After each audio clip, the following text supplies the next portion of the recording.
Udvash weekly GK হাইলাইটসে আপনাদের সবাইকে স্বাগত জানাচ্ছি। আমি মোহাম্মদ আসিফুর রহমান। আজকে আপনাদের সাথে যেই বিষয়গুলো নিয়ে আলোচনা করব সেটি হচ্ছে 31 জুলাই 2025 থেকে 6 আগস্ট 2025 পর্যন্ত কোন কোন ঘটনাগুলো ঘটেছে এবং এগুলো আসলে আমাদেরকে কেন জানা প্রয়োজন, সেই জিনিসগুলো নিয়ে আজকের আলোচনা আমাদের। চলুন প্রথমেই চলে যাই জাতীয় বিষয়াবলিতে। আমাদের আজকের যে পর্ব, সেই পর্বে জাতীয় বিষয়াবলিতে কোন কোন বিষয়গুলো নিয়ে আলোচনা করতে হবে সেখানে আমরা প্রথমেই দেখতে পাচ্ছি জুলাই ঘোষণাপত্র। বর্তমান সময়ে বাংলাদেশে যেই বিষয়টির পক্ষে এবং বিপক্ষে সবচেয়ে বেশি আলোচনা হচ্ছে সেটা হচ্ছে জুলাই ঘোষণাপত্র। কারণ 5ই আগস্টে আমরা দেখলাম যে আমাদের যে বিপ্লব রয়েছে সেই বিপ্লবের 1 বছর পূর্তি হয়েছে। সেদিন প্রধান উপদেষ্টা জাতীয় সংসদ ভবনের সামনে জুলাই ঘোষণাপত্রের যে আহ্বান সেটি করেছেন। এখন এটা নিয়ে অনেক দিক থেকে আলোচনা আসছে, সমালোচনা আসছে, কিন্তু আমাদের জন্য যে ফ্যাক্টগুলো আছে সেগুলো জেনে রাখা প্রয়োজন। এটা আসলে কোন দিকে যাবে, সামনে কি হবে না হবে সেগুলোর বিশ্লেষণ আমরা খুব একটা করতে যাব না। আমরা এখন যেটা দেখব যে এখান থেকে কি বিষয়গুলো আসতে পারে, কারণ আমরা দেখেছি যখনই কোনো গুরুত্বপূর্ণ ঘোষণা আসে সেগুলো নিয়ে বিভিন্ন সময় প্রশ্ন এসেছে বিভিন্ন পরীক্ষায়। তো আজকে আমরা যেটি দেখব জুলাই ঘোষণাপত্র। এই জুলাই ঘোষণাপত্রে আসলে কি করা হচ্ছে। এই জুলাই ঘোষণাপত্রে রাষ্ট্রীয় এবং সাংবিধানিকভাবে আমাদের যে জুলাই গণ অভ্যুত্থান রয়েছে সেই গণ অভ্যুত্থানকে একটা স্বীকৃতি দেওয়া হচ্ছে যে হ্যাঁ, এর মাধ্যমে হচ্ছে যে আমাদের এই একটি পরিবর্তন সাধিত হয়েছে এবং বাংলাদেশ নতুন করে নতুন ধারায় আবার নবযাত্রা করেছে, এই বিষয়টি রাষ্ট্রীয়ভাবে স্বীকৃতি দেওয়া। এবং এর কিছুক্ষণের মধ্যে আমরা দেখেছি যে জাপান, তারপর বিশ্বের অন্যান্য দেশ বাংলাদেশের এই যে জুলাই গণ অভ্যুত্থান এটিকে তারা স্বীকৃতি দিয়েছে। জুলাই ঘোষণাপত্রের উপস্থাপককে আমরা জানি অন্তর্বর্তীকালীন সরকারের যিনি প্রধান উপদেষ্টা নোবেল বিজয়ী ডক্টর মোহাম্মদ ইউনূস, তিনি জুলাই যেই ঘোষণাপত্র রয়েছে সেটিকে উপস্থাপনা করেছেন। একটা দীর্ঘ বক্তব্য তিনি দিয়েছেন যা জুলাই গণ অভ্যুত্থান দিবস উপলক্ষে। ঘোষণাপত্র ঘোষণা করা হয় কবে? 1 বছর পূর্তিতে 5 আগস্টে আমরা দেখলাম।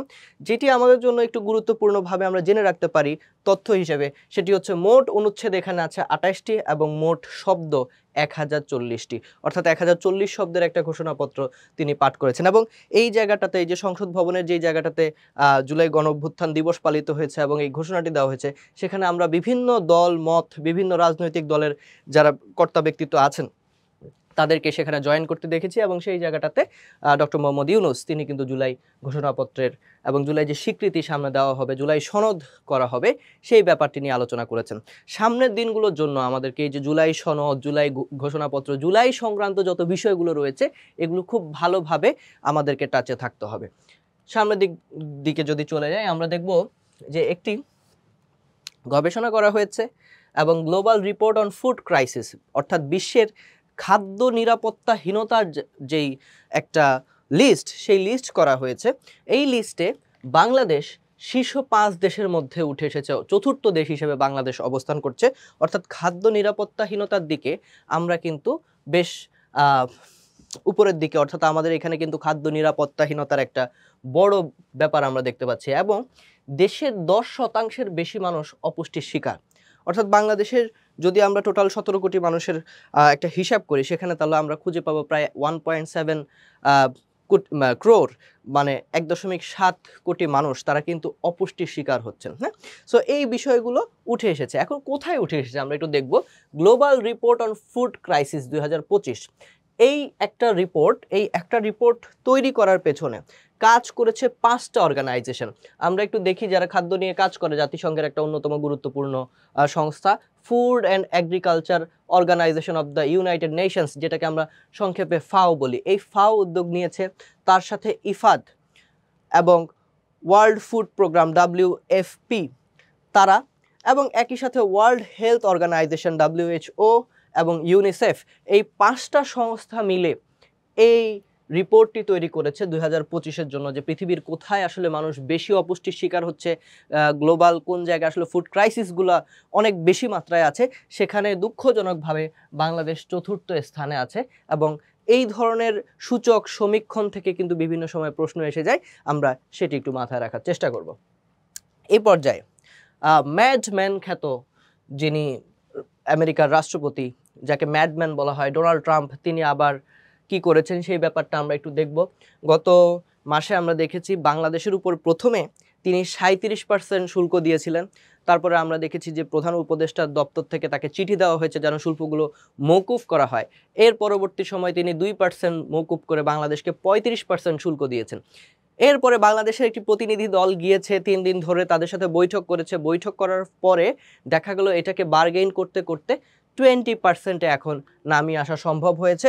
আমরা এই ব্যাপারটাকে একটু দেখব যে বাংলাদেশের উপর যুক্তরাষ্ট্রের বর্তমান যে শুল্ক হার, এটি হচ্ছে 20% বা 20% আমরা বলতে পারি। এটা 7 আগস্ট থেকে কার্যকর হওয়ার কথা রয়েছে। তো বাংলাদেশের এই যে প্রতিনিধি দল গিয়েছে সেখানে আমাদের যে বাণিজ্য উপদেষ্টা শেখ বশির উদ্দিন, যিনি আকিজ বশির গ্রুপের প্রধান, তিনি আসলে গিয়েছিলেন এবং তার নেতৃত্বে একটা বড় দল সেখানে গিয়েছিল। তারা বিভিন্নভাবে বার্গেন করার চেষ্টা করেছে, শেষমেশ আমরা 20% এই শুল্কের হার নিয়ে আসতে পেরেছি। তো এখন প্রশ্ন হচ্ছে যে ট্রাম্প আসলে এই শুল্ক যুদ্ধটা কেন করছেন, কেন আসলে সবাইকে উনি আসলে এই রকম বেশি বেশি মাত্রার শুল্ক চাপিয়ে দিচ্ছেন, বিশ্বের অর্থনীতিকে তিনি টালমাটাল করে দিচ্ছেন কেন? মূলত এর মাধ্যমে অন্যান্য যেই শক্তিগুলো আছে এবং যেই রাষ্ট্রগুলো আছে সেই রাষ্ট্রগুলোকে ট্রাম্প একটা চাপের মুখে রাখতে চান, এবং এই শুল্কের ভয় দেখিয়ে তিনি কিন্তু বিভিন্ন ধরনের নিরাপত্তা চুক্তি থেকে শুরু করে খনিজ চুক্তি, অনেক ধরনের চুক্তি করিয়ে নিচ্ছেন। এর মধ্যে আমরা একটু দেখি, এই যে ইউরোপীয় ইউনিয়ন, যেটাকে আমরা ইইউ বলি, এই যে ইউরোপীয় ইউনিয়নের সাথে সে বলেছে যে হ্যাঁ 15% শুল্ক রাখা হবে, কিন্তু এর ফলে কি করেছে, একটা বড় ব্যবসায়িক ও নিরাপত্তা চুক্তি হয়ে গেছে। এবং ট্রাম্প কিন্তু বিশ্বের প্রত্যেকটা দেশকে এরকম কিছু কিছু তারা শর্ত দিয়ে দিচ্ছেন, যেমন অমুক দেশ থেকে তুমি তেল কিনতে পারবা না, তমুক দেশ থেকে তুমি অস্ত্র কিনতে পারবা না, এরকম বিভিন্ন চুক্তি এবং শর্ত দিয়ে এই যে শুল্কটি রয়েছে এই শুল্কটি তিনি মওকুফ করছেন বা কমিয়ে আনছেন। এটার কারণ কি? কারণ হচ্ছে বিশ্বের একটা বড় বাজার কিন্তু ইউনাইটেড স্টেটস অফ আমেরিকাতে। সো এই জায়গাগুলোতে ব্যবসা করতে হলে ব্যবসায়ীদের অবশ্যই এই শুল্ক যেই সুবিধাগুলো রয়েছে সেটা মানে শুল্কের যেই পরিমাপ রয়েছে সেই পরিমাপটা খুব কম থাকলে ব্যবসায়ীদের জন্য সুবিধা হবে। তো ট্রাম্প এটি খুব ভালোভাবে জানেন, তিনি রাষ্ট্রগুলোকে বাধ্য করছেন শুল্ক কমানোর বিনিময়ে বিভিন্ন নিরাপত্তা চুক্তি করতে। আমরা অলরেডি ইউরোপীয় ইউনিয়নের ব্যাপারটা দেখেছি।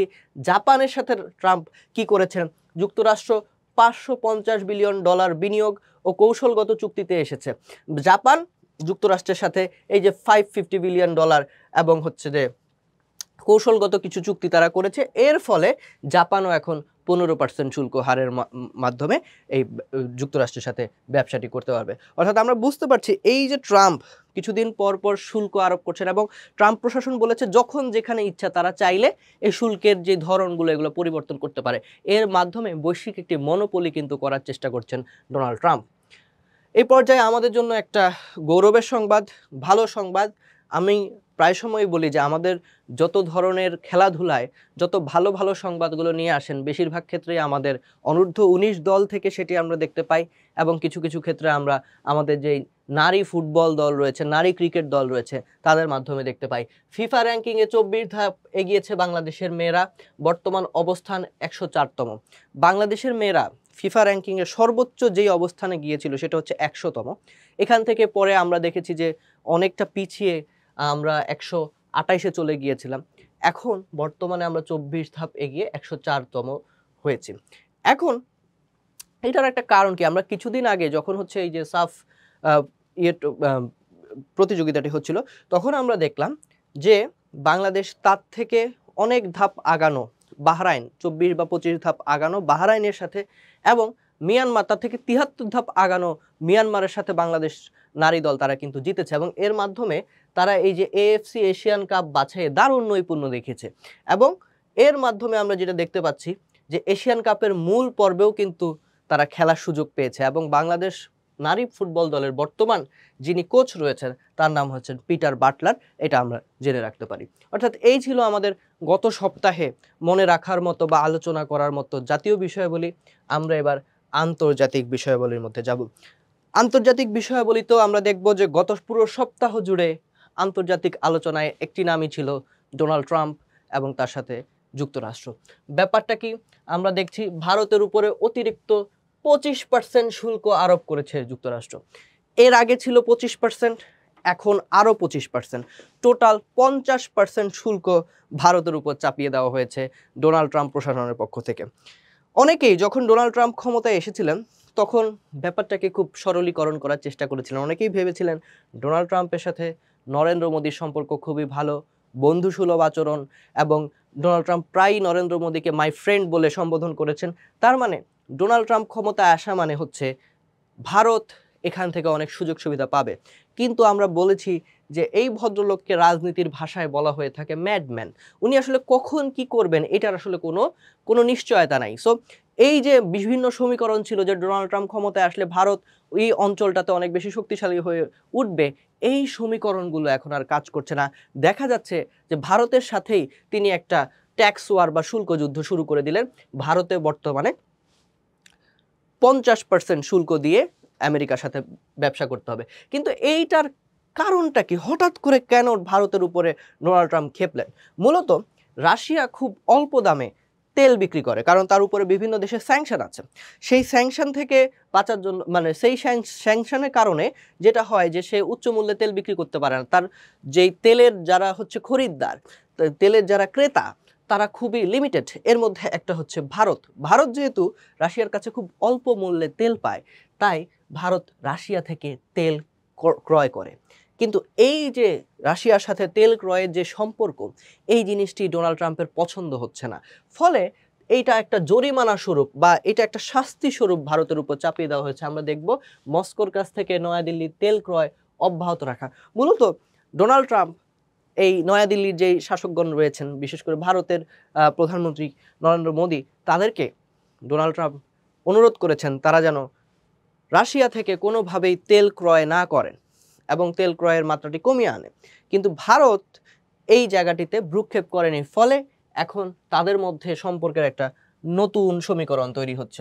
এর মাধ্যমে আমরা আবার দেখছি যে হোয়াইট হাউস আসলে কি বলছে। হোয়াইট হাউস বলছে যে রাশিয়া বা তার প্রভাবে যেই বিদেশি সরকারগুলো আছে, এরা যদি এরপরে প্রতিশোধমূলক অন্য কোনো ব্যবস্থা নেয়, প্রতিশোধমূলক ব্যবস্থা বলতে এরা যদি পাল্টা শুল্ক চাপিয়ে দেয় বা অন্য কোনো পদক্ষেপ যদি তারা নিয়ে নেয়, তখন এই যে শুল্ক রয়েছে, এই শুল্কের হার আরও বাড়বে বলে তারা হুঁশিয়ারি দিয়েছেন।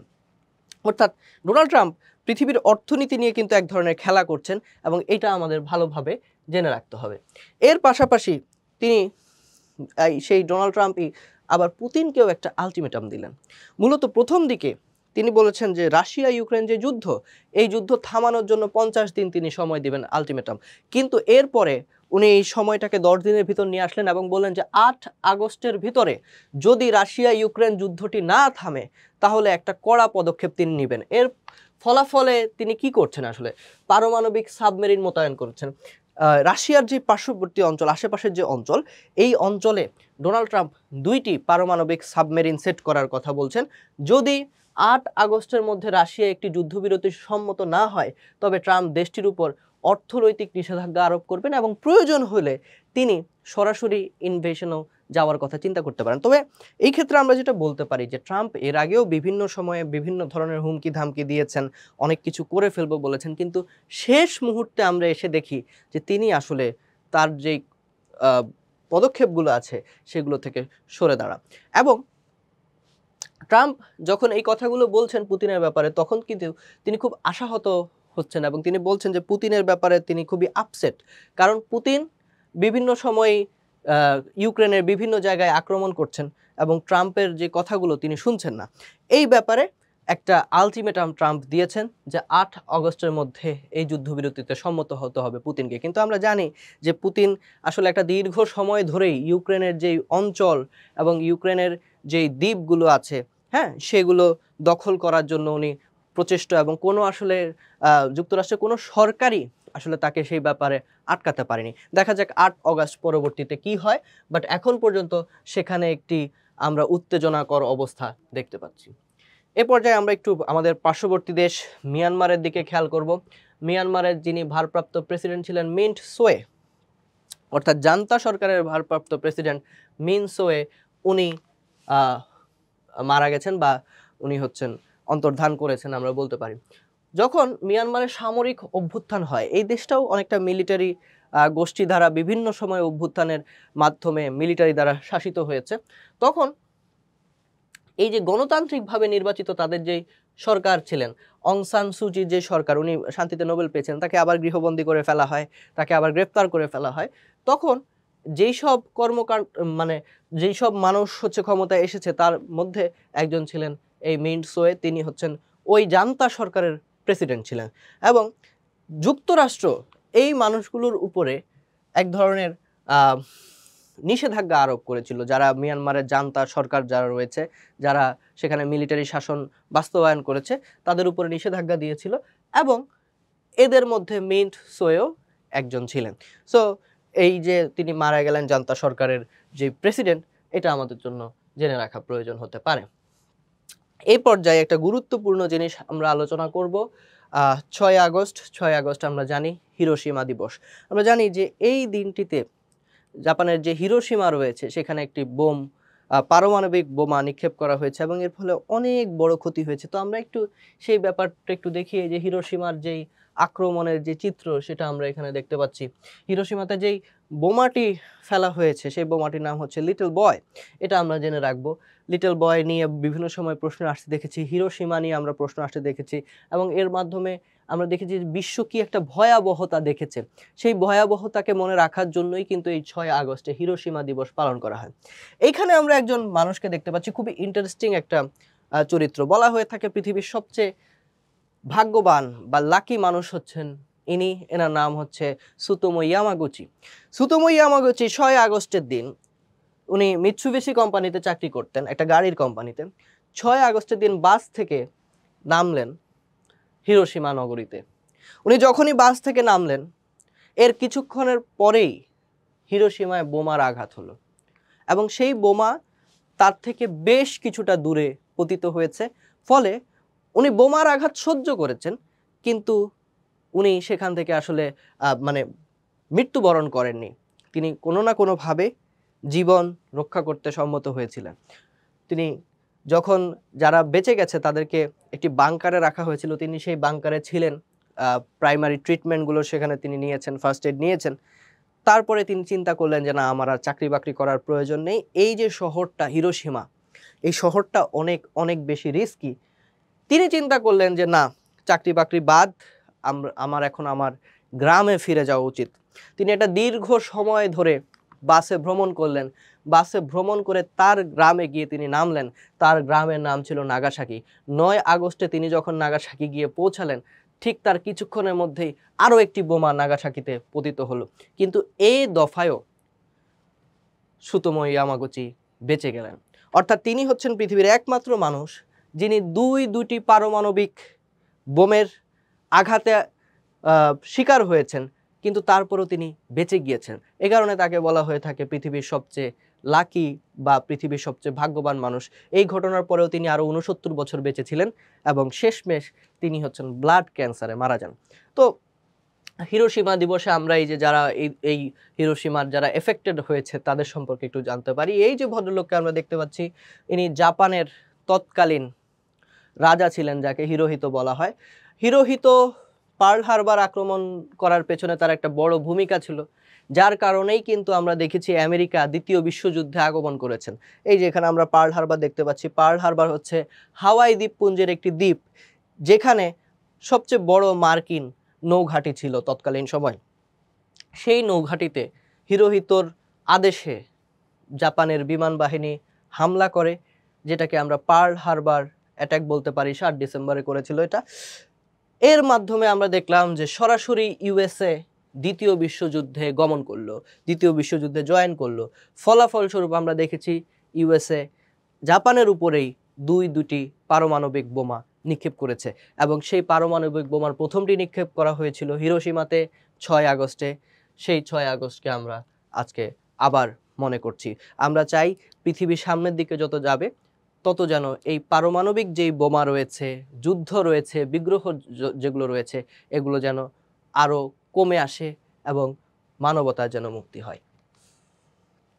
এ পর্যায়ে একটি সাধারণ খবর আমরা জেনে রাখতে পারি যে কোপা আমেরিকা হচ্ছে এই আমেরিকান যে কন্টিনেন্ট রয়েছে, এই কন্টিনেন্টে একটা শ্রেষ্ঠত্বের লড়াই, যে আমেরিকার চ্যাম্পিয়ন কারা।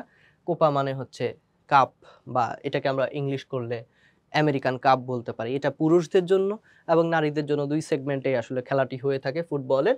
এই কোপা আমেরিকায় ব্রাজিল জয়ী হয়েছে। তবে সেক্ষেত্রে এটা পুরুষ দল নয়, নারী দল।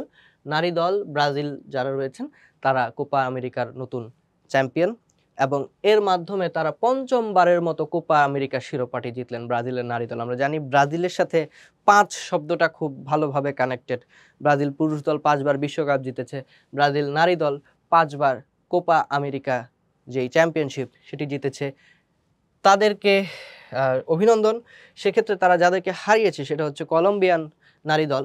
কলম্বিয়ান নারী দলকে তারা হারিয়ে কোপা আমেরিকার চ্যাম্পিয়ন হয়েছে। তো এই ছিল আমাদের গত ৩১ জুলাই থেকে ৬ আগস্টের ভিতরে যেই বিষয়গুলো আমরা জেনে রাখতে পারি সাধারণ জ্ঞান হিসেবে কিংবা আপ টু ডেট থাকার জন্য পৃথিবী সম্পর্কে যেই বিষয়গুলো আমাদের জানা প্রয়োজন সেগুলো নিয়ে আলোচনা করেছি। আশা করছি এই যে আয়োজন এটি আপনাদের ভালো লেগেছে এবং এটি আপনাদের কাজে আসবে। আগামী সপ্তাহে আবার আপনাদের সাথে দেখা হবে এই প্রত্যাশা রেখে আজকের যে আলোচনা সেটি এখানেই শেষ করছি। সবাই ভালো থাকার চেষ্টা করবেন। আল্লাহ হাফেজ।